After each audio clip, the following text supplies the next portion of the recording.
এই কুয়াকাটা সমুদ্র সৈকতে মানুষ এসে তারা গোসল করে এবং বিভিন্ন ধরনের শুটকি কিনে নিয়ে যায় এবং বিভিন্ন রিসোর্টে হোটেলে তাদের খাওয়ার ব্যবস্থা খুবই ভালো মানের।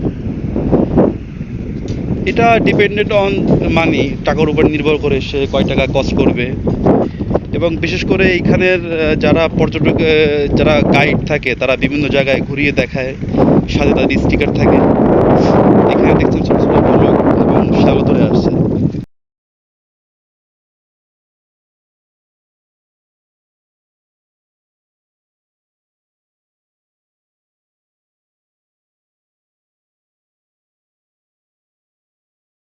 একটা জিনিস খেয়াল করলে দেখবেন, এই যে দুই পাশে যে ব্লক দেওয়া, এই কুয়াকাটা সমুদ্র সৈকতের দুই পাশে যে ব্লক দেওয়া, তা কিন্তু পুরোটাই রঙিন। লাল, হলুদ, সবুজ বর্ণের এই রং দিয়ে আরো সুন্দর করে তুলেছে এই ব্লকগুলো।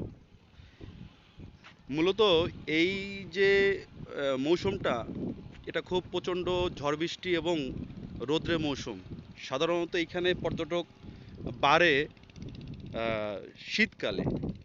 এবং এর যে উত্তাল ঢেউ এবং সূর্যোদয় এবং সূর্যাস্তয় যে স্থানটা, এটা উপভোগ করা যায় মূলত শীতকালে। এবং এর পরিবেশ থাকে খুবই মনোরম পরিবেশ থাকে এবং লোকারণ্য এবং এই সমুদ্রের যে হাকডাক গর্জন, এই সমুদ্রের যে ঢেউ মানুষের মন উত্তাল করে দেয়, যা কিনা এই পর্যটকদের মনে আন্দোলিত করে। হাজার হাজার এই দর্শনার্থী, তাদের মন ভরে যায় এই কুয়াকাটা সমুদ্র সৈকত এসে।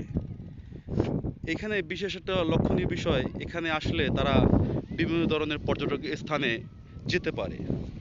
ফ্যামিলিভাবে আসবে, সিঙ্গেলভাবে আসলেও ইজি বাইক, মোটরসাইকেল এবং বেশ কিছু যানবাহন আছে, তারা এটা ব্যবহার করতে পারবে ভাড়ার বিনিময়ে। এবং তারা যদি স্পিড বোটে